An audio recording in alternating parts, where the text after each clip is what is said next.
예. 2012년 이제 12월 20일 수업을 시작하도록 하겠습니다. 일단 뭐 내일 모레가 크리스마스니까 일단 메리 크리스마스 인사드리고요. 이제 42일 남았습니다, 이제. 그래서 조금 바쁘게 이제 진행이 됩니다. 보통 이 정도쯤 되면 한 50일에서 한 60일 정도 남았는데 이번에는 시험이 좀 빨라지다 보니까 여러분 마음도 좀 조급하시리라고 생각이 됩니다. 조급할수록 이제 천천히 돌아가라고요. 40일 동안 여러분들이 뭐 열심히 하시면 또 좋은 결과가 있을 테니까 너무 다급해 하시지 않아도 될 것 같습니다. 보시면 이제 오늘은 이제 배전계통이 들어갑니다. 그래서 배전계통을 1시간, 오늘 하루 만에 좀 끝내긴 힘들고요. 그래서 이제 전체적인 요약을 먼저 해드리고, 그 다음에 이제 다음 주에 배전계통의 나머지 부분하고, 그 다음에 이제 변전 부분을 진행을 할까 합니다. 일단 송배전공학이 책을 보시면 송배전입니다. 그래서 송전계통에 대해서는 여러분들이 배우셨습니다. 그리고 나서 이제 전력계통으로 바로 넘어갔습니다. 근데 사실 송전계통을 배우고 나서 그 다음 변전소를 배우고 난 다음에 11장, 그 다음에 12장부터 14장까지 배전계통을 배우게 됩니다. 근데 그 부분을 이제 좀 건너뛰다 보니까 여러분들이 좀 순서가 바뀌었기 때문에 나중에 이제 여러분들이 기본서 책으로 공부를 하실 때는 기본서 책의 순서대로 여러분들이 보시는 게 낫습니다. 여러분 교재는 송전계통, 그 다음에 전력계통공학, 그 다음에 배전계통공학, 그 다음에 변전소 이런 식으로 좀 순서가 좀 뒤바뀌어 있습니다. 그래서 오늘 이제 배전계통공학을 하게 되고 그 다음에 다음 주나 다다음 주 정도에 이제 변전소 쪽에 대한 부분을 설명을 드릴 겁니다. 그럼 변전소 쪽에서는 변압기 설치되어 있는 게 개폐장치, 모선 이런 부분에 대해서 설명을 드릴 거고요. 변전소 부분도 중요합니다. 그렇기 때문에 최소 한 주에서 2주 정도 시간을 이제 좀 할애를 할 겁니다. 근데 이 안에 있는 것들이 서로 운동이 됩니다. 변전소를 통해서 배전선으로 연결이 되기 때문에 이제 여기 변전소에 나와 있는 이 변압기에 관련된 부분, 여기서도 배전선로 이제 전압 조정하는 부분을 변압기에서 조정하는 부분들이 있거든요. 그래서 서로 맞물려 있기 때문에 여러분들 기본서 순서대로 보시는 게 나중에 좀 더 이해하기는 더 편하십니다. 전체적인 부분은. 그래서 오늘 이제 배전계통의 구성에 대해서 배우시게 될 텐데요. 이제 배전계통이 뭔지, 이제 배전선로가 뭔지 이런 정의를 좀 설명을 드릴 겁니다. 그 다음에 배전계통에 이제 고압이 있고 저압이 있습니다. 배전계통에. 그럼 고압이 또 보시면 또 어디로 나눠지냐? 가공인지 지중인지 이런 식으로 나눠지겠죠. 그래서 이런 부분들이 어떻게 이제 구성이 되어 있는지 이런 부분을 보시게 됩니다. 배전선로의 전기적 특성 같은 경우는 여러분들 보실 때 어떻게 보시면 되냐면 특성이니까 얘에 대한 특성이 뭐냐? 여기서 보는 게 이제 배전선로에 대한 특성 RLCG를 배우게 됩니다. 근데 이 부분들은 여러분들이 어디서 배우셨냐면 선로정수하고 코로나 해가지고 송배전, 그러니까 송전공학 쪽에서의 특성, 송전 특성이 어떻게 나오죠? 송전 특성이 4장에 선로정수하고 코로나 나오지 않습니까? 그 선로정수 RLCG를 배웠던 부분을 다시 여기서 배전선로의 전기 특성에서 또 나오게 됩니다. 그렇기 때문에 여러분들이 앞에서 배우셨던 것들을 다시 들으시기 때문에 큰 어려움은 없을 거라고 생각을 하고요. 그 다음에 14장의 배전선로의 관리하고 보호 쪽을 들어가시면은 여기서 나오는 게 이제 뭐 고조파라든가 플리커라든가 이런 좀 새로운 용어들이 나옵니다. 근데 이런 부분들은 중요하기 때문에 고조파 같은 경우는 거의 2, 3년에 한 번씩은 꼭 나옵니다. 3년, 그러니까 제가 봤을 땐 3년 주기로는 한 번씩 꼭 나왔었습니다. 그렇기 때문에 최근에 한 2년 전쯤에 나왔거든요. 내년도 시험에는 뭐 전반기든 후반기든 한 번 정도는 다시 또 나올 수 있는 확률이 있다. 플리커는 조금 떨어집니다. 고조파에 비해서는. 하지만 뭐 10점짜리로 나올 수도 있고 아니면 전압 품질에 관련돼 가지고 같이 나올 수 있는 부분들이기 때문에 이런 부분을 보시면 되고요. 여기 이제 순간 정전이라든가 전압 강화 쪽 뭐 이런 파워 퀄리티에 관련된 부분들이 같이 묶여서 나올 수 있는 부분들이 있습니다. 근데 여기서 좀 특이한 것들은 배전선로와 관리화 쪽 보시면은 기본서에는 UPS 설비도 나오고요. 그 다음에 여러 가지 관리. 그러면 기기들을 관리를 해야 되니까 배전선로에 연결되어 있는 기기들이 뭐냐? 자동 개폐기, 자동 구간 개폐기, 고장 구분 개폐기라고 얘기를 하기도 하고요. 리클로저, 섹셔널라이저, 그 다음에 뭐 라인 퓨즈, 그 다음에 COS 같은 이런 기기들에 대해서 좀 설명을 합니다. 근데 사실 이런 기기들은 시험 빈도는 낮습니다. 배전선로의 관리와 보호 쪽에서. 하지만 이런 것들을 이제 어떤 식으로 상호 협조를 해서 보호를 해야 되는지 이런 내용들이 한 25점짜리로 나왔던 사례들이 있기 때문에 그런 것들도 여러분들이 좀 알아두셔야 되고요. 보호 쪽에서 이런 부분들이 나오기 때문에 사실 보호계정기 쪽은 연관이 돼 있습니다. 여기서도. 과전료보호, 질학보호, 그 다음에 어떤 이 각각의 보호 방식에 따라서 틀려지니까. 그래서 여러분들이 이제 배정 계통의 구성이 어떻게 되느냐에 따라서 보호하는 방식이 또 틀려집니다. 그래서 이런 것들은 12장, 13장, 14장은 한꺼번에 여러분들이 알아두셔야지만 됩니다. 그래서 오늘 요약을 먼저 좀 해드리고 그 부분을 요 요약을 한 3번 해드릴 겁니다. 오전에만. 왜냐면 세부적으로 들어가서 공부하는 것들은 여러분들이 자료가 있기 때문에 그 부분을 보시면 되는데요. 이 전체적인 컨셉을 머릿속에 넣어놓고 공부를 하시면은 접근하기가 편합니다. 여기에는 어떤 부분에 대한 문제들이 나오겠고, 여기는 어떤 부분에 대한 문제들이 나와있다. 근데 이런 것들이 상호 연관이 돼서 어떤 식으로 이해를 해야 되는지, 이런 부분이 중요하기 때문에 그런 부분을 오전에, 항상 첫 시간에 설명을 드리니까 그 부분을 먼저 설명을 드리도록 하겠습니다. 그러면 이제 앞으로 보시면요. 교재는 없지만 여러분도 오늘 또 수업이 끝나고 나면은 다시 발송을 해드립니다. 그 전에 받으셨던 분들도 있으니까. 자, 보시면 저합 배정 계통의 구성입니다. 저합과 고합과 특별고합의 그 기준을 먼저 설명을 합니다. 여러분들이 다 알고 계시는데. 저합은 이제 직류는 750V, 교류는 600V, 고합은 7000V 이하, 특별고합은 7000V 이상입니다. 이건 우리나라 기준이고요. 외국에서의 저합 고합 기준은 틀립니다. 외국에서는 보통 IC 기준에서는 저합은 1000V까지가 저합입니다. 그래서 여러분들 보시면 교류 600V죠. 교류 690V는 우리나라는 고합입니다. 하지만 외국에서는 저합이라는 얘기죠. 그런 것들이 이제 좀 틀려집니다. 그렇기 때문에 나중에 여러분들이 이런 것들도 적으실 때, 고합 같은 경우도 지금 보시면은, 여기는 7000V라고 돼 있죠. 근데 외국 같은 경우는 35kV, 40kV도 고합입니다. 개념이. 그래서 외국 같은 경우는 MV라고 얘기를 하죠. 미디엄 볼테이지. 그러니까 우리는 이제 미디엄 볼테이지라는 게 없습니다. 하이 볼테이지, 고합 아니면은 저합입니다. 로 볼테이지인데 걔네들은 이제 하이 볼테이지, 미디엄 볼테이지, 그 다음에 로 볼테이지 개념이 틀려집니다. 그래서 그런 것들도 나중에 기회가 되시면 참조를 알고 계시면 될 것 같습니다. 고합 배정 계통의 구성, 저합 배정 계통의 구성, 배전선로의 전기 방식 이렇게 해가지고 12장에서는 이렇게 나옵니다. 제가 이렇게 빨간색으로 해놓은 거는요. 먼저 머릿속에 콘셉트를 잡으시라는 얘기입니다. 여기서 나오는 부분이 뭔지. 왜냐면 키워드, 대제목, 중제목, 소제목식으로 이게 여러분들이 머릿속에 갇혀져 있어야지만 나중에 이해하기가 편합니다. 배정계통이 어떻게 되는지. 그 다음에 그 배정계통이 나눠지겠죠. 고합하고 저합이. 그래서 고합 배정계통이 어떻게 구성되어 있는지, 저합 배정계통이 어떻게 구성되어 있는지, 그 배전선로들이 어떤 식의 전기 방식을 가지고 있는지, 단상인지, 삼상인지, 단상 2선식인지, 단상 3선식인지, 삼상 3선식인지, 삼상 4선식인지, 그런 것들을 물어보는 겁니다. 근데 이 부분에 대한 것들이 송배전공학의 1장에 나와 있습니다. 1장에. 송배전공학에. 1장에 나와 있기 때문에 여러분들이 1장 보통 이제 수업을 하다 보면은 여러분 나중에 가서 12장 배정계통의 구성에서 다시 한번 설명을 드린다고 하고 넘어갑니다. 왜? 1장에는 그냥 표밖에 안 나와 있습니다. 자세한 설명이 없고 여기서는 자세한 설명들이 좀 더 나와 있기 때문에 그래서 그런 부분을 이제 비교해서 설명을 드릴 겁니다. 먼저 빨간색부터 보시면은 배전선로의 전기적 특성, 선로정수 아까 제가 말씀드렸죠. 송배전공학의 4장이 뭐였죠? 제목이? 4장. 제가 자꾸 물어봅니다.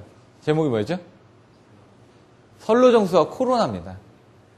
4장에선 선로정수하고 코로나를 묻는 부분인데 여기 13장 배전선로의 전기적 특성에 가면 선로정수가 또 나온다는 얘기입니다. 똑같은 내용입니다. 근데 여기 얘는 배전 쪽에서 보는 전압강화라든가 그런 쪽 표현이고요. 저쪽에서는 송전속에서 보는 RLC지고요. 그 차이는 뭐냐? 정수가 틀려집니다. 왜냐하면 송전선로 쪽에서는 임피던스 전압강화가 많으면 안 되겠죠. 근데 배전선로 쪽과 우리가 이제 저합 배전 같은 거 하면 전압강화가 뚝뚝 떨어지죠. 그래서 고합으로 송전하려고 하죠. 특성 자체가 틀리다는 얘기입니다. 케이블에 대한 특성이. 마찬가지로 저항과 인덕턴스하고 커패시턴스의 특성은 틀려지는데 내용은 똑같습니다. 그래서 여기서는 이제 송전선로에서는 RLCG를 배웠죠. 여러분들이. 여기는 RLC만 배우십니다. 왜? G 성분은 보실 필요가 없다는 얘기예요. 특성이. 그 다음에 전압강화. 그쪽에서 전압강화는 고려를 하지 않았습니다. 송전계통에서는. 왜? 전압강화가 없게끔 운전을 하고 있기 때문에. 저항이 적기 때문에. 예를 들어 송전용 케이블은요, 0.1 플러스 J1 정도의 R과 X 값을 가지고 있습니다. 그건 다 곱해봐야 임피던스 1 정도밖에 안 됩니다. 그렇기 때문에 전압 강화가 별로 없다는 얘기죠. 근데 배전선로 쪽에 있는 케이블 같은 경우는 10 플러스 J1입니다. 저항 성분이 큽니다.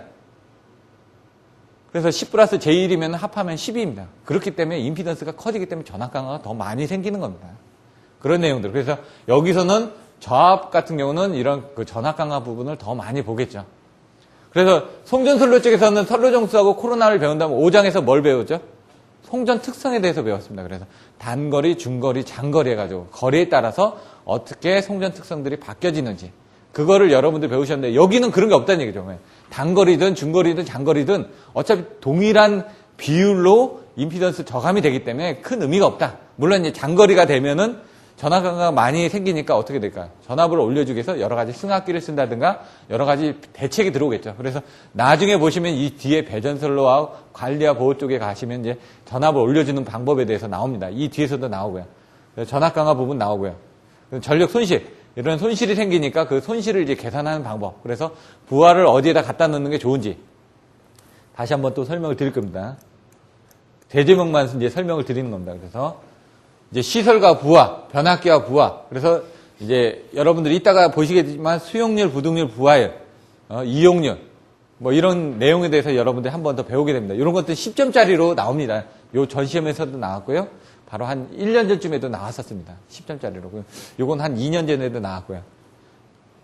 그래서 이런 것들은 10점짜리로 여러분들이 정리를 해 주셔야만 됩니다.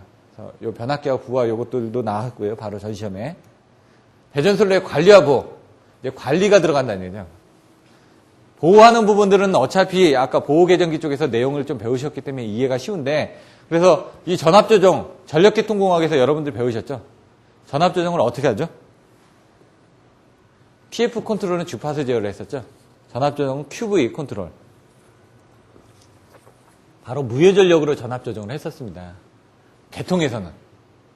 근데 여기는 그런 부분이 아니죠. 배전 쪽이니까. 물론 이제 무효전력으로도 전압 조정을 할 수도 있습니다. 하지만 이제 직접적인 제어 방법이 있고 간접적인 제어 방법이 있다는 얘기예요. 여기 보시면 전압의 유지 기준 해가지고 나와 있는데 변전소 쪽에 대한 전압 조정이라는 얘기죠. 송전 쪽에 대한 전압 조정은 여러분들 QV 컨트롤로 해가지고 전력계통공학에서 배우셨다 그러면 이건 배전 쪽에서 변전소 2차 측에서 전압 조정을 어떻게 하는지 이런 부분을 배우시게 되는데 마찬가지로 내용이 똑같습니다. SVR 같은 것도 똑같이 나오고요. 택 같은 경우, 승합기 같은 경우 이런 부분이 나온다는 얘기죠. 그래서 전압 조정을 하기 위해서 무효전력을 이용해서 조정하는 방법은 동일하다. 하지만 이제 컨셉이 좀 틀려지는 겁니다. 방향이. 이제 역률 개선. 14장에서 가장 많이 나오는 부분이 역률 개선입니다. 역률 개선 같은 건 25점짜리 문제로 나옵니다. 실제로 많이 쓰여지고 있기 때문에. 그럼 이제 고압 측에서 나중에 보시면은 이쪽 뒤에 보시면 고압 측의 콘덴서를 설치하는 방법, 저압 측의 콘덴서를 설치하는 방법에 따라서 틀려집니다. 델타로 결선했을 때, Y로 결선했을 때 또 틀려진다는 얘기죠. 그래서 역률 계산하는 부분은 계산하는 문제들이 좀 많이 나옵니다. 콘덴서 용량 계산하는 거, 그 다음에 역률 계산에 의해서 설비 용량이 얼마나 여유가 증가가 되는지 이런 것들을 수식으로 계산하는 부분들이 25점짜리로 나오기 때문에 그런 부분에 대해서 좀 여러분들이 중점적으로 좀 배워두시면 됩니다. 나왔다 하면 얘는 25점짜리니까. 왜? 계산 문제 쉽거든요. 그럼 예를 들어 역률 개선하는 부분에 대한 여기 소남 요소를 나왔죠? 부하 역률 개선의 장점. 손이 뭐였죠? 예? 손실을 저감할 수 있다. 앞. 예? 전압 강화를 보상할 수 있겠다. 전압 격상을 할 수가 있다. 전압을 보상을 해줄 수 있다. 요금을 절감할 수 있다. 설비 이용률을 향상할 수 있다. 나중에 이제 제가 이제 계속 말씀드리죠. 소남 요소. 이게 나오면 역률이 나오면 무조건 소남 요소는 나와야 된다고요. 그래야지 역률을 했을 때 장점이 뭔지, 기능이 뭔지, 목적이 뭔지, 활용성이 뭔지 이런 식으로 해가지고 여러분들 키워드별로 해가지고 바로바로 나오지 않으면은 나중에 답안지를 못 쓴다는 얘기입니다. 그래서 이런 그 키워드들을 제가 중간중간에 설명을 드리니까 그걸 가지고 자꾸 반복을 하셔야지만 됩니다. 알고는 있는데 설명이 안 된다는 얘기예요. 여기 손실을 저감한다, 전압 강화를 경감한다, 요금을 절감한다, 설비 용량을 여유를 증가한다 이런 식으로 나와 있죠. 그거를 앞에 키워드로 넣은 것 뿐입니다. 예, 그런 것들이 이따 다시 한번 설명드릴 거고요. 전력 손실 부분 나오고요. 근데 이제 배전선로의 손실 경감 대책을 5가지를 해놨는데 뭐 7가지를 써놓은 데들도 있고 있습니다. 최소 보통 보면 5가지 정도를 물어봅니다. 적전, 콩고조, 배변 이렇게 저는 외웠었는데 적전, 전류밀도의 간소화 평양, 콘덴서를 선시한다. 고압설로, 배, 적전, 콩고조, 배전, 고압설로, 배. 그 다음에 콘고저, 저압설로, 배전전하고 순항, 변압기에 대한 부분. 그래서 이런 키워드를 가지고 나중에 배전선로의 손실 경감 대책 나오면 그 키워드가 딱 생각이 나오면 거기에 대해서 써주시고, 고압선로 같은 건 어떡하냐? 고압선로 대책하는 건 고압선로를 바꿔주시면 됩니다. 왜? 손실이 많이 생긴다. 그러면 손실이 많이 되는 선로에다가 연결하지 말고 다른 선로에다 연결하라는 얘기입니다, 지금. 그런 식으로 이제 이따가 내용을 보시면 좀 이해가 됩니다. 근데 처음에 이 컨셉이 나와야 되니까 그 컨셉에 대해서는 여러분들 키워드로 외워주셔야지만 된다는 얘기죠. 그래서 배전전압 같은 경우는 전압 강화가 많이 생기니까 승합을 하기 위한 부분에 대한 것들이 어떤 건지 있냐. 승합을 했을 때 어떤 효과가 있는지 이런 내용들이 나와 있죠. 여기 보시면 이제 누전 차단기 같은 게 나와 있습니다. ELB 같은 경우 기본소에. 그래서 ELB 같은 경우는 관연도 문제는 나와 있습니다. 그런 내용들도 보시면 되고요. 아까 설명드렸던 것처럼 배전선로에 대해 관리와 보호입니다. 14장은. 관리하는 부분들이 이런 부분이었다고 하면 이제 보호하는 부분이죠. 배전선로를 어떻게 보호하겠냐. 그럼 고압 배전선로가 보호할 때고 저압 배전선로를 보호할 거고. 그래서 제가 여러분들이 발성 배전을 공부하신다고 그랬기 때문에 발전, 그다음 변전, 송전, 변전, 배전 이런 식으로 전체적인 컨셉을 머릿속에 넣어놓고 시작을 하시라는 얘기입니다. 나중에 고주파에 대한 대책 나온다. 그럼 고주파에 대한 대책을 어떤 식으로 여러분들 이해할 것이냐. 그러면 공급자 측에서 대한 대책, 그 다음에 수용가 측에 대한 대책, 아니면 발전기 쪽에 대한 대책, 변압기 쪽에 대한 대책, 뭐 이런 식으로 딱 구분을 해가지고 머릿속에 컨셉을 잡아놓고 거기에 대한 대책으로 이렇게 가주셔야지만 답안지를 썼을 때도 여러분들이 이제 컨셉을 머릿속에 정확하게 잡는 그런 훈련을 하셔야지만 됩니다. 그래서 전체적인 부분을 자꾸 요약을 해드립니다. 배전선로 보호 부분 UPS도 나온다고 그랬죠? 이런 부분이 관연도 문제에 나왔던 겁니다. 그래서 항상 예제, 기본서에 있는 예제는 반드시 풀어보셔야지만 됩니다. 다 나왔기 때문에 돌아가면서 기본서에 있는 그림 반드시 제가 봐두시라고 얘기했죠. 그것들을 나중에 답안지에 꼭 써주셔야 된다고요. 왜? 우리는 이제 기본서에 있는 내용들은 다 보기 있기 때문에 뭐 심지어 10번을 봐라라고 얘기를 하시는 분들도 있습니다. 예? 그래서 자꾸 반복해서 볼수록 좋기 때문에 기본서에 있는 이 컨셉들을 머릿속에 집어넣고 난 다음에 그 다음에 여러분들 연구반 가서 거기에 관련된 응용 문제를 보셔야지만 됩니다. 영어 공부할 때 기본서에 대한 부분이 뭐 팔품사가 뭔지, 동사의 형식이 뭔지, 이런 것들 시제가 뭔지 이런 그 컨셉을 먼저 가지고 공부를 하셔야 된다는 얘기죠. 그게 머릿속에 있고 난 다음에 거기에 나올 수 있는 문제를 자꾸 다뤄보다 보면은 늘어가는 거죠. 토익 점수가 늘어가고 하는 것처럼. 여러분들 그래서 이런 컨셉을 먼저 잡으시라는 얘기입니다. 옥내 배선에 대한 보호 쪽에 가면 이제 접지에 관련된 부분이 좀 나옵니다. 이렇게 배선에 대한. 배선을 이제 보호하기 위해서는 어떻게 하냐. 여기 있는 배전선로 쪽에선 보호장치가 있습니다. 근데 옥내는 어떻게 돼요? 집 안에는 보호할 수 있는 장치가 뭐냐? 그게 바로 ELB입니다. ELB밖에 없다는 얘기죠. 그래서 ELB에 보호하는 부분이 인체 감전이라든가 이런 것들을 보호하기 위해서 쓰는 게 바로 다 접지입니다. 그래서 접지에 관련된 부분이 나옵니다. 그래서 1종, 2종, 3종, 특3종 등이 나오고 있고요. 외암의 인체 접속 시 대지전압 계산하고 이런 것들이 다 계산 문제들이니까 그런 것들을 보시면 됩니다. 마지막에 이제 배전자동화가 나오는데요. 저번 시간에 이제 전력계통 공학할 때 EMS 설명드렸죠. 그거하고 연관을 지어서 같이 보셔야지만 됩니다. 배전자동화는 이제 배전 쪽에 대한 EMS입니다. 전력계통공학의 EMS는 송전 쪽에서 발전, 송전, 변전까지의 그런 것들을 모두 일괄적으로 계산하는 게 EMS라는 얘기죠. EMS 그림 생각이 나시나요? EMS가 있었고 이쪽에 뭐가 있었죠? 기후, WIS. 이쪽에 뭐가 있었죠? 여러 가지 데이터들 2개 가졌고 요게 그 EMS 또는 NCC라고 그랬죠. 이 밑에 뭐가 있었죠? 그림? RCC. 예? 이쪽에 뭐가 있었죠? HRCC.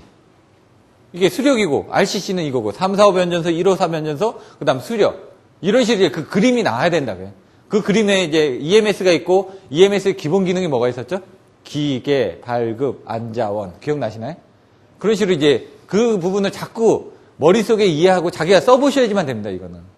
써보지 않으면 안 된다는 얘기예요. 키워드도 써보셔야지만 됩니다. 나중에 여러분들이 지금처럼 이제 40일, 50일 남았을 때는 이걸 다 볼 수가 없습니다. 그래서 컨셉을 여기 이게 있었지, 기계, 발급, 안자원이 있었지, 기본 기능, 계획 기능, 그 다음에 기계, 발전은 뭐, 발전 제어 기능, 기계 발급, 급전은 모의 훈련 기능, 기계 발급, 안전조 제어 기능, 자료 취득 및 운영 기능, 원방 감시 및 기능, 이런 식으로 바로바로 그것들을 계속 반복하는 훈련을 해 주셔야지만 시험장에 갔을 때 이 문제가 나오면 일단 이걸 쓰고 그림을 그리고 쓰고 거기에 대한 내용을 쳐 나갈 수가 있다는 얘기입니다.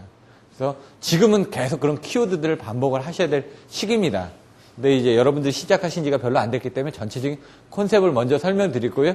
그 키워드들에 대한 반복은 다음 주 제가 12월 29일, 그 다음에 1월 5일, 1월 26일, 3회에 걸쳐서 이제 기존에 2번 강의를 해드렸으니까 3회에 걸쳐서 그런 키워드들을 이용해서 문제를 애우고 그 시험 빈도가 높은 순으로 해가지고 설명을 드리겠다고 얘기를 했습니다. 그래서 다음 주 토요일 오후에는 그런 부분을 강의를 할 겁니다. 그래서 시간이 되시면 또 참석을 하시면 되고요. 이렇게 해서 14장 부분이 끝나게 됩니다. 그러면 다시 한번 정리를 한번 해보겠습니다.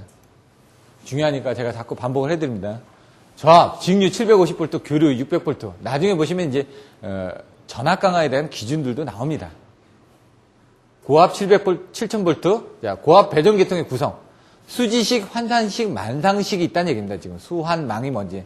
수지식은 방사상식이라고도 얘기를 하는데 나뭇가지처럼 된다. 환상이나 망상은 여러분들이 생각하실 때 그냥 연결이 된다, 옆으로 연결이 된다라고 일단 생각을 하시면 됩니다. 구조는 좀 틀려지지만 그런 개념을 가지고 계시면 됩니다. 고압 지중, 요건 고압 가공이었습니다. 가공. 어떻게 나눠진다? 고압은 할 때 가공, 지중 이렇게 나눠주시는데 가공이 이렇게 세 가지 방식으로 나눠진다. 고압 지중은 방사상, 예비선 절체, 환상 공급, 스폰 네트워크 방식 이런 식으로 나눠진다는 거죠. 수지식이나 방사상이나 똑같은 얘기입니다. 지금. 근데 틀리게 썼을 것 뿐입니다. 예비선 절체, 그럼 두 손으로 간다는 얘기고요. 환상 공급, 환상식 있죠? 똑같은 내용입니다. 스폰 네트워크만 이제 좀 틀려집니다.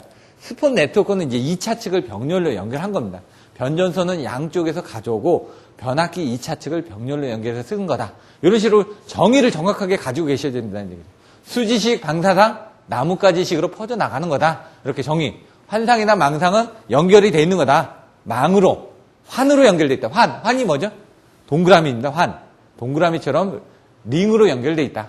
이제 저압 배전 계통, 방사상, 수지식하고 똑같죠.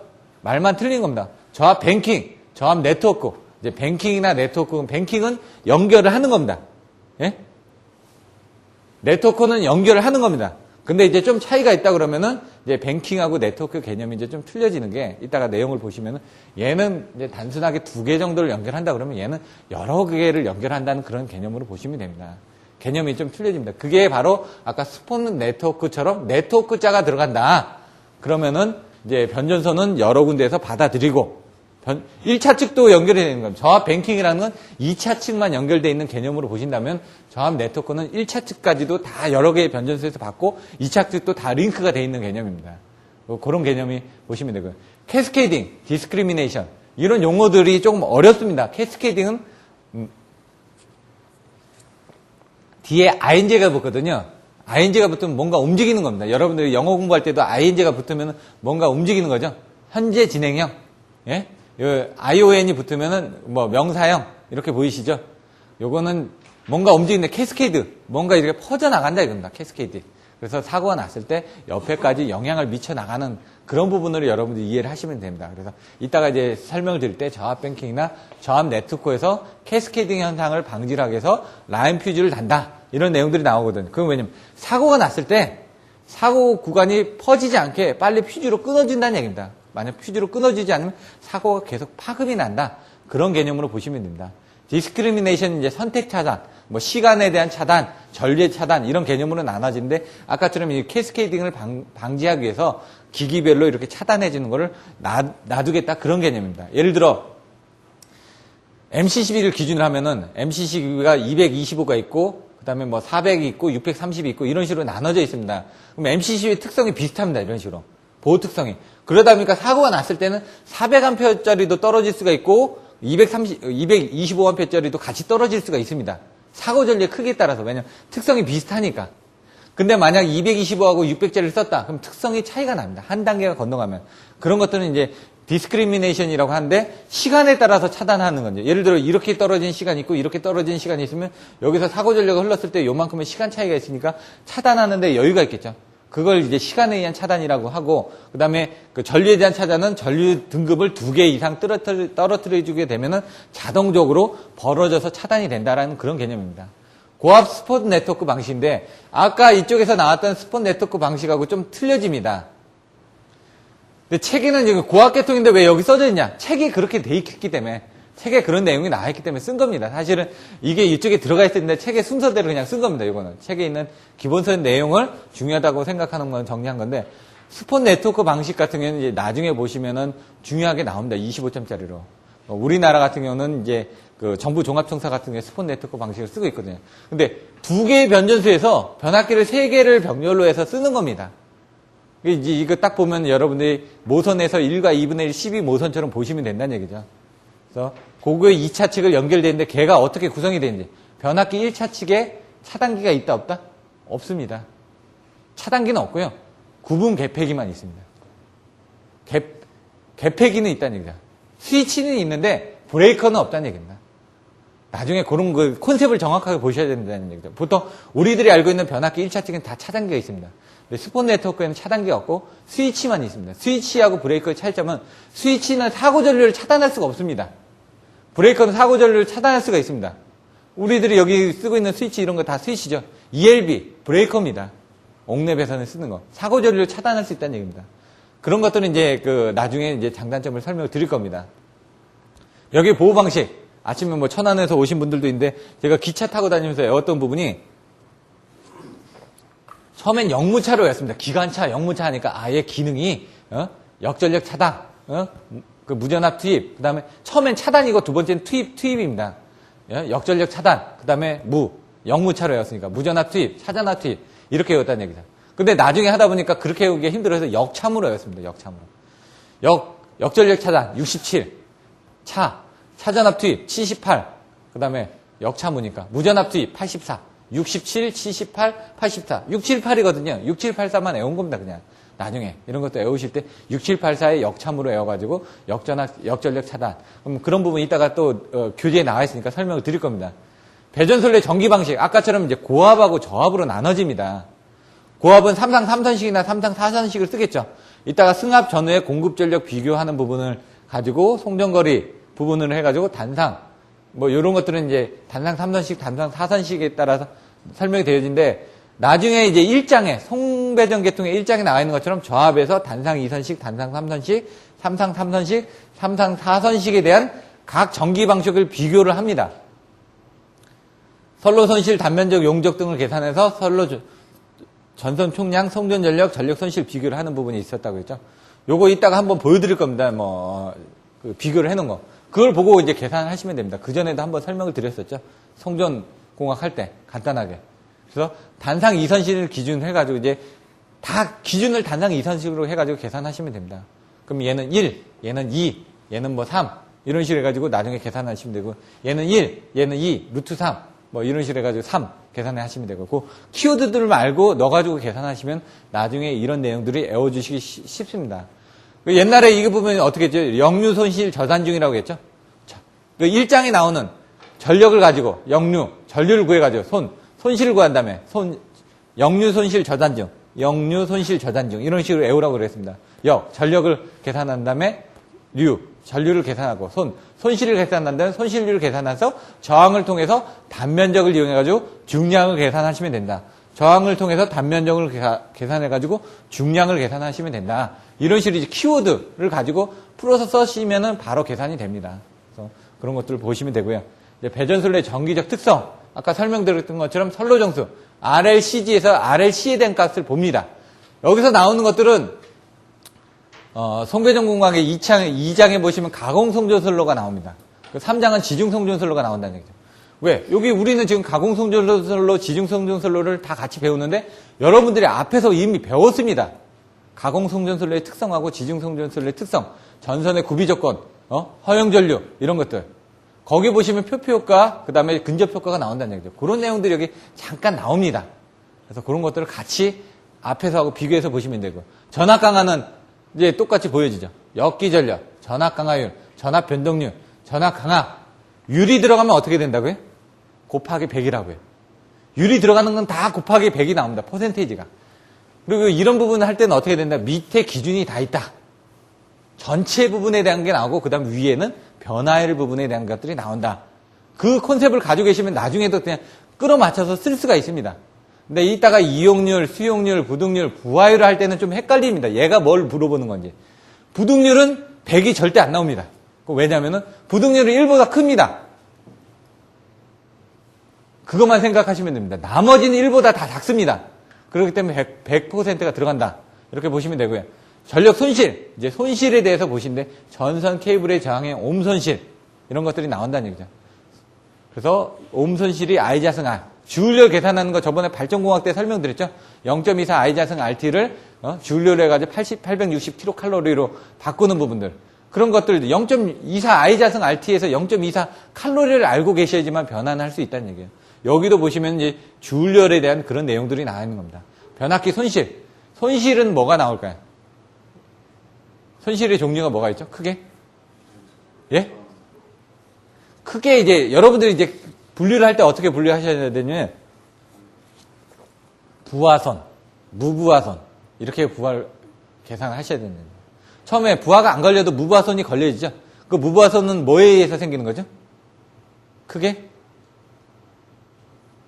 철심에서 자화가 되니까. 왜냐면 철심이 있고 건선이 있죠. 그러면 변압기 역기전력에 의해서 이쪽에 역기전력에서 생각이 되죠. 이제 이 부분이 부하가 안 걸렸으면 어떻게 될까요? 부하가 안 걸렸을 때 1차 측이 가압이 되다 보면 이거 철심에 자속을 흘려주기 위해서 계속 공급이 된다는 얘기죠. 에너지가. 바로 이제 철심에서 생기는 철선이 이제 바로 무부하선이 된다는 얘기죠. 근데 부하가 걸리면 어떻게 되죠? 부하가 흐를 거 아닙니까? 전류가 흐르니까 그때는 어떻게 돼요? 이 전기선이 어떻게 되죠? 동으로 돼 있죠. 그때는 이제 동선이 흐르는 거죠. 그래서 그 다음에 이제 그 와류선은 똑같습니다.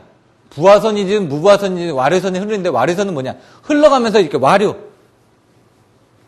동그라미처럼 이제 선이 이렇게 흘러간다. 그러면 이 주변에 와류선이 생기죠. 예? 그 부분이 흐르기 때문에 무부하선이든 부하선이든 다 똑같이 흐른다는 얘기입니다. 근데 이제 보시면은 무부하선에서는 이제 철선에서 생기는 부분이 이제 철심에서 자화가 되죠. 자화가 되면 여러분들이 알고 계시는 건 뭐죠? 히스테리시스 곡선이 이렇게 생기죠.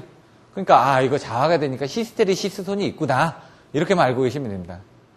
그 다음에 이제 부하가 걸려있을 때는 와류선 말고 또 뭐가 있을까요? 동선에 의한 것들이 있겠죠. 저항에 의한 부분. 바로 이제 저항에 대한 손실 같은 게 그런 것들이 있습니다. 그런 식으로 컨셉을 잡아가지고 여러분들 이해를 하셔야 된다는 얘기입니다. 나중에 손실계수하고 부하율 부분에 대한 것들이 나오는데 분산 손실계수가 나옵니다. 손실계수는 손실이 이루어지는 부분을 계수로 표현을 한 겁니다. 근데 보시면은 1이 있고 0이 있습니다. 부하율이 있습니다. H가 이제 손실계수고 부하율이 F인데 부하율의 자승이 이렇게 비례한다고 되는데 나중에 보시면은 이 F 자승은 0보다 크고 이 부분을 이제 설명을 드릴 겁니다. 부하율이 어떨 때 더 좋은지 이런 부분. 요건 이제 곡선을 이제 방정식으로 표현을 할 때 이제 자승이다 아니다 그런 부분이 나오는 거고요. 분산 손실계수라는 게 나옵니다. 뭐냐? 부하의 분산 상태에 따른 전력 손실의 정도. 그러면은 여기 변압기가 있습니다. 그럼 변압기에서 가까운 쪽에 부하가 다 몰려 있을 수가 있고요. 아니면 전등 같은 건 어떻게 할까? 균등하게 연결이 돼 있겠죠. 근데 이제 모터가 달려 있고 그다음에 전등이 달려 있다. 그러면 모터가 전등보다는 전기를 더 많이 쓰니까 그때는 전원 측에 부하가 더 많이 몰려 있다. 아니면 모터가 말단에 달려 있다. 그러면 부하 측에 말단 측에 부하가 더 많이 몰려 있다. 그걸 가지고 이제 표시를 한 겁니다. 그건 뭐냐? 여기서 가까운 데에 있을수록 전류를 많이 쓰면 그만큼 손실이 줄어들겠죠. 근데 말단에 부하가 많이 몰려 있으면 이쪽으로 가면서 전압 강화가 생기니까 손실이 더 커지겠죠. 그거를 이제 나타낸 게 바로 이겁니다. 분산 손실계수라는 게 부하의 형태에 따라서. 그게 뭐냐? 말단일수록 큰 부하다. 말단일수록 큰 부하면은 분산 부하율은 부하가 많이 분배가 돼 있으니까 분산 부하율은 커집니다. 말단으로 많이 가 있으니까. 평등 분포다. 송전단일수록 큰 분포다. 뭐 이거 말고 이제 한 가지가 더 있습니다. 근데 여러분들 외우기 쉽게끔 바꿔놓은 겁니다. 제가 그냥 이렇게 외우는 게 좋을 것 같아서. 말단일수록 큰 부하다. 그러면 이게 부하입니다. 이게. 말단에 부하가 많이 걸려있으니까 지금 송전단에서 부하가 적게 걸리겠죠? 이런 부분을 표시를 한 겁니다. 평등 분포라는 건 분포가 똑같다는 얘기죠. 부하들이, 분포가. 근데 분포가 똑같은 반면에 얘가 이제 공급하는 건 일정하겠죠. 왜? 가면서 이제 줄어드니까 이거는 공급하는 거고 얘는 부하에 대한 형태라는 얘기고 얘가 공급해주는 에너지라는 얘기입니다. 그러면 처음에 이만큼 보내는데 별로 감세가 없죠, 여기는. 그러다 요 끝에 가서 급격하게 떨어지겠죠. 그 내용입니다. 얘는 어떻게 되냐? 송전단위로 큰 분포니까 처음에 있다가 급격하게 떨어지겠죠. 그 내용을 표시한 겁니다. 밑에는 쓰고 있는 부하에 대한 양이고 요거 위에는 공급해주는 양이고 이렇게 여러분들 보시면 됩니다. 그러면은 여기 분산 부하율은 부하가 말단측에 있으니까 뭐 숫자가 크다는 얘기죠. 3분의 2. 얘는 가운데 있으니까 2분의 1. 이렇게 보시라는 거예요. 평등이니까. 얘는 말단이니까 이거보다 작겠죠. 크고 작고 작고니까 얘는 그냥 여러분들이 안 보셔도 3분의 1이라고 외워주실 수가 있습니다. 아, 3분의 2. 2분의 1보단 크거든요. 요거 2분의 1. 3분의 1보단 큽니다. 마찬가지로 분산 손실 개수도 거꾸로 이렇게 맞춰놨습니다. 수치만. 말단일수록 큰 부하, 분산 손실 개수. 손실이 그만큼 많다는 얘기입니다. 손실이. 그러니까 분산 부하율은 부하율이 어느 쪽에 집중되어 있다. 이런 식으로 보셔도 됩니다. 부하율이 이쪽에 집중되어 있다. 얘는 가운데 집중되어 있다. 요거는 이쪽에 집중되어 있다. 이렇게 보시면 됩니다. 내용은. 의미상으로. 그러면 이제 손실 개수도 그쪽으로 갈수록 손실이 더 많이 커지겠죠. 말단에 부하가 있으니까. 그래서 15분의 8. 얘는 3분의 1인데 이걸 곱하면 15분의 5입니다. 이거 5분의 1인데 이걸 곱하면 15분의 3입니다. 15분의 3, 15분의 5, 15분의 8. 이렇게 외워주시면 되고. 얘는 여기에 쓰고 있는 요 각각의 i 값은 요 i의 1-x의 자승에 대한 비율로 감소를 하더라. 부하에 대한 부분이. 얘는 비율이 똑같죠. 그러니까 1-x만큼. 요 x는 지점입니다. 거리. x 지점만큼. 얘는 자승이 있죠. 얘는 어떻게 됐죠? 제가 이렇게 곡선이 되면 자승이 나온다고 그랬죠? 자승이 나오는데 얘는 위로 올라갔으니까 여기 자승이 있고 얘는 이렇게 있으니까 이 바깥에 자승이 있다. 이렇게 외워주셔도 되고요. 여러분들 그거는 암기하는 방법입니다. 변압기 손실은 뭐라고요? 철선, 동선. 철선은 뭐라고요? 무부하선이라고요. 동선은 부하손실이라고요. 철선과 동선을 감소하기 위한 대책들이 어떻게 되는지. 변압기 효율, 실측 효율, 뭐 귀약 효율, 뭐 이런 내용들이 나옵니다. 이런 것들을 한번 보시면 됩니다. 실측 효율은 실측했다 이겁니다. 실측해서 했던. 그리고 예제, 철선과 동선이 같을 때 최고 효율이라는 걸 증명하셔. 이런 것들을 뭐라고 그랬죠? 여러분들 손실이 뭔가 전달할 때 최대 전력 전달 조건도 어떻게 된다?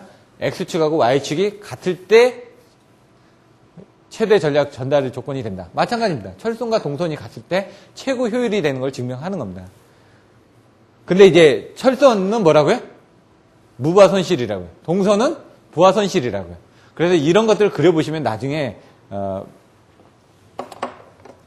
변압기 부분을 보시면은 이렇게 나오는데 무부하선은 항상 이만큼이 있습니다. 부하선은 어떻게 되죠? 이렇게 부하가 등계되면서 옮겨지죠. 요때, 요 지점대가 효율이 최고라고요. 그래서 그 보시면 변압기 효율 곡선 이렇게 보시면 요게 요 변압기 효율 곡선이 한 95%부터 돼 있는데 여기 지점이 한 98% 정도 됩니다. 그건 뭐냐? 이렇게 올라갔을 때 요 지점이 98%라는 얘기입니다. 근데 아모르퍼스 변압기를 쓰죠. 아모르퍼스 변압기를 쓰는데 여기 나중에 보시면 효율을 줄여주기 위해서 어떤 효율이냐? 무부하 손실을 줄여주기 위해서 아모르퍼스라는 특성의 변압기를 쓴다는 얘기입니다. 그럼 아모르퍼스 변압기는 이거하고 틀리게 어떻게 되죠? 무부하 손실이 작습니다. 아까 거는 무부하 손실이 이만큼이었다 그러면 얘가 만나는 지점은 어떻게 된다고요? 이렇게 되면은 얘는 효율이 요 지점에서 최고가 되는 겁니다. 이렇게. 그러니까 어떻게 될까요? 부하가 좀 더 작았을 때도 부하가 작은 상태에서도 효율이 좋다는 얘기입니다. 그래서 아모르퍼스 변압기를 쓰는 겁니다. 근데 큰 차이는 없습니다. 이 효율 자체의 특성 곡선이 나중에 이런 것들도 보시고 그림을 그려주시면 된다는 얘기입니다. 이런 내용들도. 자, 시설과 부하에서 수용률, 부등률, 부하예요. 여기서는 이런 내용들은 꼭 알고 계셔야 되고요. 변압기 용량을 결정하는데 이런 것들을 고려해가지고 여러분들이 변압기 용량을 결정해 주시면 되죠. VV 결선, 델타로 쓰다가 이제 한 상이 탈락이 됐습니다. V 결선으로 되죠. 그럼 이용률 같은 경우 57.7%인가요? 86.6%인가요? 86.6%죠. 그 다음에 그 V 결선일 때 그런 부분들을 계산하는 게 있습니다. 그래서 그런 것들도 한번 보시면 되고요. 여러분들이 여기서 중요한 건 이 분산 손실 개수를 물어보는 문제가 25점짜리로 나오는 경우도 있습니다. 다 세 가지를. 아니면 한 가지만 물어보고 10점짜리로 나올 수도 있고요. 그래서 요거는 나오면은 좀 요 수식을 넣어가지고, 계산을 해줘야 되거든요. 요 수치가 나와야 되거든요. 그게 단계가 조금 깁니다. 그렇기 때문에 한 번만 알아두시면 되는데, 여러분들이 뭐라고 그랬죠? 이걸 먼저 표로 딱 정리를 해주시고, 답안지를 쓸 때, 이것만 물어봤다라고 하더라도 여러분들이 요거를 표로 하나 딱 그려주시고, 그 다음에 요거를 계산해 주시면 훨씬 더 점수가 좋다는 얘기죠. 내가 이만큼 알고 있다라는 부분을 표현을 해 주셔야 되니까. 배전선로의 관리 여부, 전압조정은 중요합니다. 전압조정은 반드시 나옵니다. 전압조정은. 왜 반드시 나오냐? 배전선로의 관리 여부 쪽에서의 전압조정이 아니라 변전소 쪽에서도 전압조정이 있고요. 그 다음 전력계통공학 쪽에서도 QV 제어가 있기 때문에 어디든지 있기 때문에 반드시 나옵니다. 여기 배전선로 쪽에서의 전압조정의 개념이 아니라 다른 쪽에 대한 전압조정의 개념으로 더 많이 나옵니다. 하지만 여러분들이 알고 계시면 똑같은 내용이기 때문에 전압의 유지 기준이 어떻게 되죠? 100V일 때, 110V일 때 플러스 마이너스 몇 프로? 제가 한 5에서 6% 된다고 그랬죠? 그러면 허용 기준은 6V입니다. 220V일 때는 5에서 6%, 13V입니다. 380V에서는 어떻게 된다고요? 플러스 마이너스 10%, 38V라는 얘기죠. 그러면 여러분들 거기에 대해서 더 알아주셔야 되는 게 22,900의 전압의 유지 기준이 어떻게 되냐. 이것도 한 몇 년 전에 한번 나왔었습니다. 그게 이제 20몇 킬로볼트인가요? 그거는 제가 한번 자료를 찾아보겠습니다. 저도 잊어먹었거든요. 그래서 그거에 뭐 플러스 마이너스 몇 프로가 있나 한 4% 정도가 됩니다. 이거는. 그래서 그런 퍼센테이지를 알고 전압의 유지 기준이 어떻게 되는지, 또 주파수 유지 기준이 어떻게 되는지, 60Hz 플러스 마이너스 뭐 0.2Hz 이런 식으로 이제 유지 기준이 있죠. EMS 쪽에서는 0.1Hz가 기준이죠. 그래서 4초마다 데이터 받아가지고 제어를 한다. 이런 것들을 전체적으로 정리를 여러분 머릿속에 해주셔야 된다는 얘기죠. 전압 조정을 왜 하느냐, 그리고 어떻게 하느냐, 이거에 대해서 물어보겠다는 얘기입니다. 그래서 전압 조정 계통도를 그릴 때 뭐라고요? 발전, 송전, 변전, 배전, 주상 변압기를 같이 연산을 해서 여러분들 보시라고요. 발전기에서 전압 조정은 어떻게 해야죠?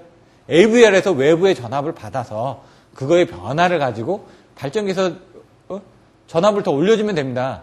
송전선로 쪽에서 전압 조정 같은 거 어떻게 하냐?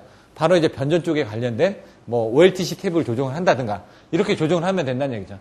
그래서 이제 주상 변압기, 배전 쪽에서 전압 조정은 어떻게 하는지, 주상 변압기는 어떻게 하냐? 여기 달려있기 때문에 NLTC이기 때문에 탭을 조정을 하는 방법밖에 없습니다. 승합기를 이용한다든가, 변전소 전압 조정, ULTC, 바로 언로드 탭 체인저, OLTC라고도 얘기를 하죠. 이런 것들을 이용해서 탭을 조정을 한다. SVR, 이것도 마찬가지로 OLTC하고 같은 부분인데, SVR은 뭐라고요? 모선 측에서 전압 조정하는 부분, 급전선에서 전압 조정하는 부분, 아니면 모선과 급전선을 같이 통합해서 전압 조정하는 부분, 이렇게 세 가지로 나눠진다. IR 같은 건 IVR이라고 인덕션 볼테이지 레귤레이터인데 실질적으로 스태틱 볼테이지 레귤레이터하고 거의 동일한 겁니다. 그냥 그렇게 보셔도 되고요. SVR 바로 모선 전압 조정, 급전선 전압 조정, 통합해서 전압 조정하는 부분. 근데 지금 한전에서도 이런 SVR은 거의 쓰여지고 있지는 않습니다. 하지만 쓰여지고 있지 않다고 하더라도 시험 문제 쓸 때는 교재대로 써줘야 되니까 이런 부분을 써주시고 그림을 그려주셔야만 됩니다. 배전 변압기 탭 선정, 몰드 변압기, 오일 변압기 다 탭이 5개라고 얘기를 했습니다. 이따가 다시 한번 설명을 드릴 겁니다. 승합기, 이제 전압이 떨어졌으니까 변압기는 뭐냐? 강압입니다. 22,900에 대한 전압을 6,600이나 3,300이나 380V나 220으로 강제적으로 떨어뜨려주는 역할을 한다는 얘기죠. 근데 이런 부분은 거꾸로 이제 배전선로 같은 경우 전압이 떨어지다 보니까 승합기를 해서 올려준다는 얘기죠. 단건 변압기도 여러분들 보시면 단건 변압기도 이렇게 된 거는 강압기고 이렇게 돼가지고 연결되어 있는데 이쪽하고 이렇게 연결되어 있는 부분은 이건 승합기입니다. 어느 쪽으로 보느냐에 따라서 강압기, 승합기가 틀려집니다. 그래서 나중에 단건 변압기를 보실 때도 참조를 하시면 됩니다. 단상 승합을 하는데 3상 V 결선 승합, 3상 델타 결선 승합 이렇게 나눠져 있다고 합니다. 전압 변동과 플리커 경감 대책. 여기 나온 것처럼 전력 공급 차측이냐, 수용 가측이냐, 고조파 문제 영향 대책. 고조파는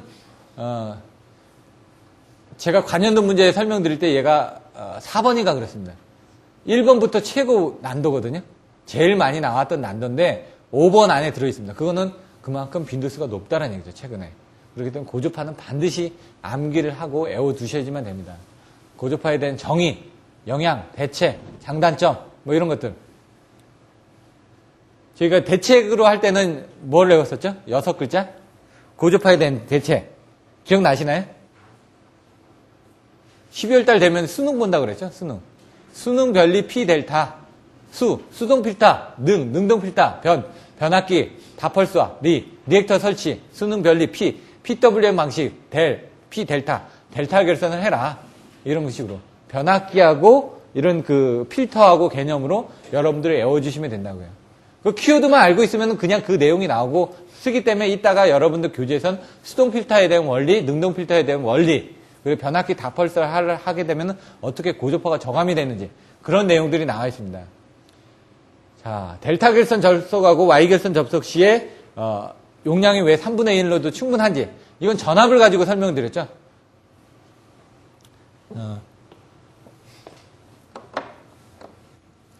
Y 결선은 이따가 내용이 나오는데 교재에 보시면은 왜 3상 4선식을 쓰느냐, 왜 중성선을 쓰느냐 이런 내용들이 나옵니다. 왜?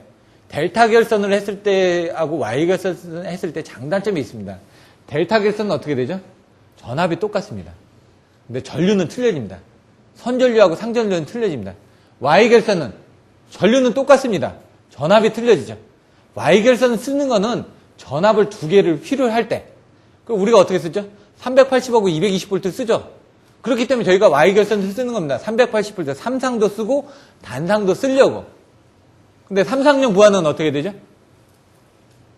델타 결선 씁니다. 요게 델타 결선 접속 시가 Y 결선 접속 시보다 3분의 1 용량으로 충분하다는 거는 전압 때문에 그렇습니다. 왜? 우리는 다 나중에 계산하다 보면 상전압으로 계산을 하게 됩니다. 델타 결선일 땐 Q는 30V 자승인데 V가 어떻게 된다고요? 상전압도 V입니다. 근데 Y 결선을 하면 어떻게 되죠? Q는 30V 자승의 Y 결선은 루트 3분의 V입니다. 루트 3분의 V의 자승이죠. 그러면 루트 3의 1을 자성하게 되면 어떻게 되죠? 3분의 1이 되죠. 3분의 1이니까 30V 자성이니까 얘가 결국 Q는 CV 자성이 된다는 얘기예요. Y 결선에서는.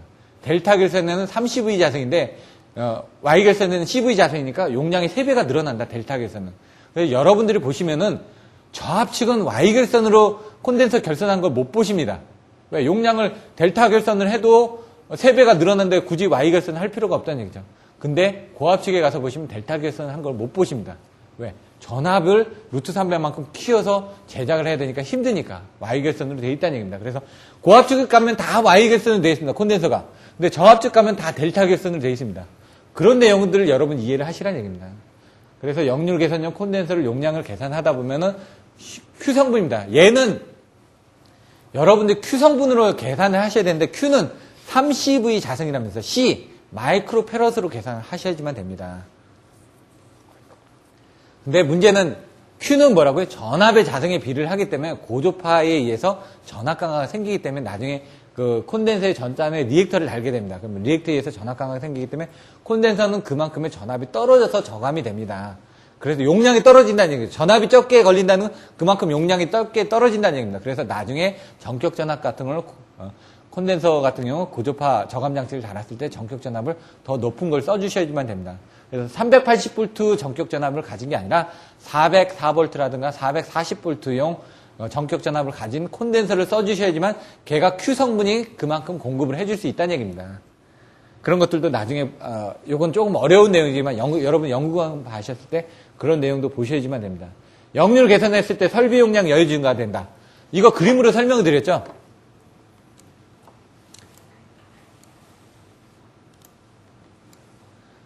이게 뭐라고요? S라고요.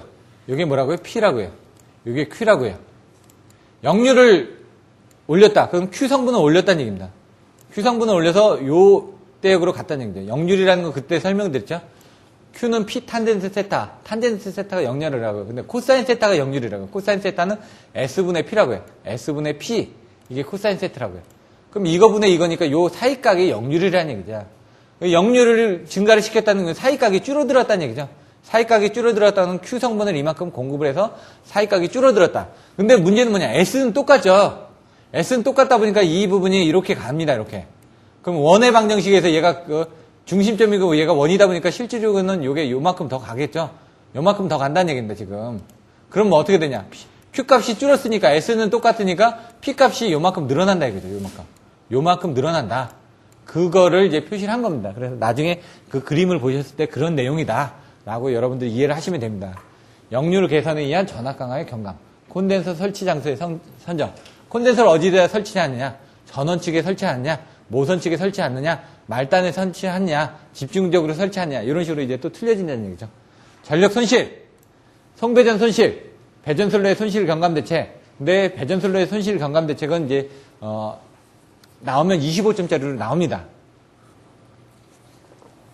빈도는 좀 떨어지지만은 여러분들이 봤을 때 이제 14장에서는 그래도 조금 그 난이도가 높은 부분이기 때문에 이런 것들은 반드시 암기를 해주셔야지만 됩니다. 나중에 이제 이런 부분을 필요하면은 써주시면 된다는 얘기예요. 손실에서 나왔을 때 나중에 여러분들이 고압 측에 대한 내용이 나왔을 때도 나중에 이런 손실에 관련된 부분이 있으면 써주시라는 얘기죠. 손실은 변압기 손실, 그 다음에 배전선로의 손실, 여러 가지 손실들이 있습니다. 변압기의 소음에 대해서도 나온 게 있습니다. 변압기의 주파수가 60Hz가 아니라 50Hz를 걸었을 때 어떤 문제점이 발생되는지 그런 것들이 나온 것도 있습니다. 그럼 그것들을 쓰실 때 어떻게 했냐? 여러분들이 전동에 대한 것들도 같이 보고 써주시면 됩니다. 그런 것들도 나중에 이제 그 교재가 보면 설명을 드리겠습니다. 배전전압을 승합을 한다. 승합을 했을 때 어떤 부분에 대한 장점이 생기는지 이런 것들을 한번 보시면 되고요. 그래서 우리나라가 보시면은 왜 22,900으로 승합을 하게 된 기술적, 경제적 요인에 대해서 설명하시오. 이런 문제가 나오게 됩니다. 그래서 그 부분은 교재에 있으니까 참조를 해서 보시면 되고요. 누전 차단기 ELB가 있습니다. ELB에 대한 동작 원리도 이따가 교재에는 없지만은 만약 기회가 되면 간단하게 설명을 드리겠습니다. 배전선로의 보호. 이 부분 좀 여러분들 이해가 안 되십니다. 왜냐하면 배전선로의 기기에 대해서 여러분들이 보기가 힘들기 때문에. 왜? 한전에서 관리를 하지 여러분들이 관리를 하지는 않습니다. 변전소에 있는 기기들을 많이 봅니다. 모선에 의한 부분, 변압기에 의한 부분, 차단기에 의한 부분, 개폐기에 의한 부분 이런 것들 많이 보시는데 여기에 의한 리클로저, 섹셔널라이저 이런 것들은 보실 일이 없다는 얘기예요. 봐도 저게 뭔지 모릅니다. 예? 난 넣고 기억자도 모른다고 저게 섹셔널라이저인지 뭔지를 모릅니다. 그렇기 때문에 그런 그 사진들 같은 게 있는데 ASS가 뭔지 이런 것들, ALTS가 뭔지 이런 내용들이 기회가 되면 간단하게 설명을 드릴 겁니다. 그래서 고압 배전선로 같은 건 단락지락을 보호하고 있다. 보호계전기 쪽에서 설명을 드리죠. 주상변압기. 앞에 보신 주상변압기 같은 건 컷아웃 스위치가 있습니다. 저 캐치 홀더가 있고 자세히 보시면 애자에다가 이렇게 그 퓨즈를 하나 달아놓은 겁니다. 이게 컷아웃 스위치가 COS입니다. 컷아웃 스위치 해가지고 COS가 컷아웃 스위치입니다. 똑같은 용어인데 저렇게 쓰면 모르고 COS라고 쓰면 모릅니다. 그거하고 이제 파워퓨즈하고는 동일한 효과가 있습니다. 파워퓨즈를 달아놨다는 얘기죠. 근데 COS인지 파워퓨즈인지 여러분들 구분하는 건요. 딱 보시다 보면 파워퓨즈는 맨 밑에 빨간색으로 이렇게 점이 달려 있습니다. COS는 점이 안 붙어 있습니다. 그런 것들을 이제 나중에 보시면 됩니다. 캐치홀더, 정압 배전선로 보호, 자동 차단기, 퓨즈 설치, 혼촉 방지를 위해서 변압기 2차 측을 이종 접지를 한다. 혼촉 방지판은 대지전압 몇 볼트 이상에 설치하죠? 예? 대지전압 300볼트 이상만 혼촉 방지판을 설치하게끔 되어 있습니다. 대지전압이 뭐죠? 상전압입니다. 상전압. 380볼트에 220은 혼촉 방지판을 설치 안 해도 됩니다. 왜? 상전압이 220볼트이기 때문에 혼촉 방지판을 설치를 안 해도 된다는 얘기입니다. 근데 440볼트 같은 경우, 델타 결선 같은 경우 이런 것들은 혼촉 방지판을 설치를 해야 된다는 얘기죠. 왜? 델타 결선이니까 상전압이나 대지전압이나 똑같다는 얘기죠. 300볼트 이상이라는 얘기죠. 그러면 이제 변압기가 같은 경우 구조가 어떻게 되냐면 나중에 보시면은 변압기가 이렇게 1차가 외부에 있고 2차가 내부에 있습니다. 근데 이제 진공, 그 몰드 변압기나 유입 변압기에 따라서 이제 제작 방식이 좀 틀려지긴 하는데요. 저는 이제 제가 옛날에 감리하면서 다 들어가 봤으니까 이런 것들도 다 닦아봤거든요. 안에 보면. 바깥에는 진공주행으로 해서 합니다. 안에는 보통 진공주행은 하진 않는데 그 사이에 보시면 이렇게 가운데 나무로 이렇게 판을 막아두는데 그게 혼촉 방지판은 아닙니다. 그건 이제 절연을 하기 위해서 하는 부분이에요. 혼촉 방지판은 그 1차 측에 보시는 그 안에다가 몰딩을 해놓습니다. 안에 다 들어가 있습니다. 혼촉 방지판은 이렇게 안에 제작을 할 때 몰딩이 같이 되어 있습니다. 바깥에 떨어져 있는 게 아닙니다. 여러분들 보실 수가 없습니다. 어떻게 되는지. 단지 이제 탭만 나와 있는 겁니다. 그래서 차폐 효과도 되고 혼촉이 됐을 때 대지로 방전시키기 위해서 하는 겁니다. 근데 왜 300V 이상에 하냐면은 300V 이상이 되게 되면 인체가 위험해지기 때문에 그런 부분을 하는 겁니다. 그런 부분이고요. 접지. 나중에 이 뒤에서도 접지가 나오는데 혼촉 사고 시 접선 전압 상승이 150V 이하로 되게끔 일선 지락 전류를 사용한다. 이게 뭐죠? 변압기 접지는 이종 접지를 하죠. 이종 접지에 대한 내용이 나온 겁니다. 그 150 나누기 뭐 R로 I는 R분의 150이죠. 그거를 맞추기 위해서 R 값을 이제 계산을 한다는 얘기죠. 그래서 보통 5옴 정도를 계산하죠. 접지저항 계산하는 방법. 접지저항 하면은 여러 가지 부분이 나와줘야 된다는 얘기죠. 변전소 쪽에서 접지저항 계산하는 부분. 변전소를 처음 설계할 때. 그리고 여기서 이제 접지저항은 이제 그 배전선로 쪽에서 1종, 2종, 3종에 대한 접지저항 계산하는 부분이죠. 아니면 인체가 보시면은 그림 나오죠. 사람이 있고 전동기 있고 사람이 접속했을 때 이 지락전류를 저감하기 위해서 이 접지저항이 얼마만큼 되어야 되느냐. 이런 내용들이 나옵니다. UPS 설명 나오고요. 요건 기본서 기준입니다. 그러니까 여러분들이 이 내용은 기본서를 보시면서 이해하시면 되고 이제 이 다음 장에 설명드린 내용은 조금 더 어렵습니다. 옥내 배선 접지공사. 접지공사의 목적이 어떻게 됐냐. 이런 것들이 나옵니다. 1종, 2종, 3종, 특3종에 대한 1종은 10옴, 2종은 아까 얘기한 것처럼 150 나누기 R, 보통 한 5옴 정도, 3종이나 특3종은 105옴 정도로 설치를 하고 있습니다. 그런 기준들도 좀 보셨다가 정리를 해주시면 되고요. 접지공사의 시설 기준, 접지선 굵기. 접지선은 이제 계산을 하고 나면요. 나중에 이런 말이 붙습니다. 기계적 강도를 고려해서 더 키웁니다. 계산을 하게 되면은 38스퀘어가 나왔다. 근데 나중에 보시면 기계적 강도를 고려해서 100스퀘어를 쓴다. 이렇게 나옵니다. 근데 이제 고압 측에 대한 그 케이블 같은 경우는 100스퀘어 이런 게 나옵니다. 하지만 저압 측에는 이런 그 IC 기준에서 2001년도에 공시가 돼가지고 2006년도부터 시행이 된 걸로 제가 기억을 하는데 저압 케이블 같은 경우는 38스퀘어가 없어졌습니다. 지금은 25스퀘어, 35스퀘어, 50스퀘어, 65, 70 이렇게 나옵니다. 이렇게. 그러니까 38스퀘어가 없다는 얘기죠. 근데 아직까지 고압 케이블은 38스퀘어가 있습니다. 참조로 한번 말씀드리면 고압 22,900 케이블 같은 건 38스퀘어에 대한 접지선에 대한 굵기는 14스퀘어밖에 안 됩니다. 그래서 그거는 쓸 수가 없습니다. 우리나라는. 그래서 고압 케이블은 무조건 60스퀘어를 써야 된다는 얘기죠. 60스퀘어에 대한 접지선 규격은 22스퀘어입니다. 어떻게 생각하시면 되면 3분의 1 정도 생각하시면 됩니다. 3분의 1. 100스퀘어짜리는 34스퀘어입니다. 3분의 1. 그래서 인입반. 아무리 용량이 작은데도 인입반에 대한 케이블은 22,900 케이블은 60스퀘어를 써야 된다는 얘기죠. 왜? 22스퀘어에 대한 접지선 굵기를 가져줘야지만 사고가 났을 때 지락전류를 충분히 흘려줄 수가 있기 때문에. 단 예외 조건이 있습니다. 여기 들어와서 이제 변압기 쪽으로 넘어가는 요 짧은 구간은 왜? 지락이 나더라도 여기 구간에서 보호가 되니까 고기 구간에는 짧은 구간 같은 경우는 38스퀘어를 쓸 수도 있습니다. 근데 왜? 요 구간을 쓰기 위해서 38스퀘어 굳이 안 쓴다는 얘기죠. 왜? 60스퀘어 가지고 공사를 했으면 여기 구간 한 15m, 20m거든요? 그거 그냥 더 쓰면 되니까 대부분 다 60스퀘어로 다 맞춰줍니다. 예외 규정은 있다라는 걸 참조를 하시면 되고요. 아까 얘기한 것처럼 외암의 인체 접속 시 대지전압 계산하는 부분 나오고요. 배전 자동화 시스템을 설명을 하는데 배전 자동화 시스템도 보시면 EMS처럼 비슷하게 이렇게 나와 있습니다. 근데 배전 자동화에 대한 개념은 좀 틀려집니다. 그래서 제가 선배부자라고 애우라고 얘기했죠. 선로 감시라고 배전 부하를 감시하고 선배부 부하 제어하고 선배부 자동 제어를 하고 이렇게 내용이 나옵니다. 이따가 다시 한번 설명을 드리겠습니다. 그래서 그런 부분 보시면 되고요. 코리아 디스트리뷰션 오토메이션 시스템 이렇게 되어 있습니다. 이제 송전 쪽에서 쓰고 있는 시스템 쪽에서는 변전소 자동화 쪽을 이건 배전 자동화고 변전소 자동화 쪽에서 쓰고 있는 용어들은 좀 틀려집니다.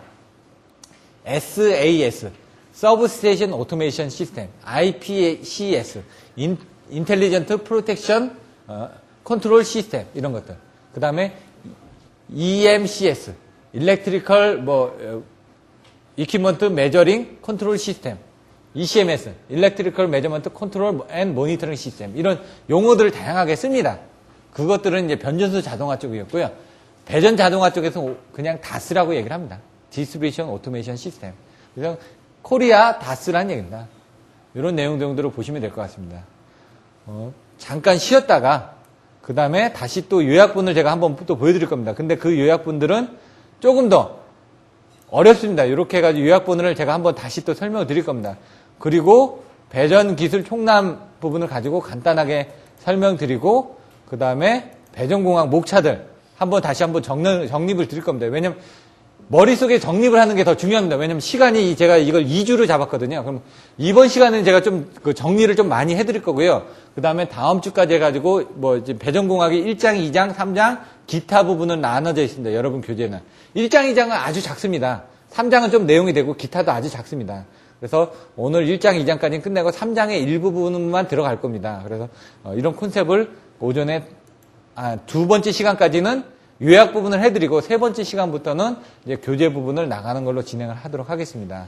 그럼 잠깐 쉬도록 하겠습니다.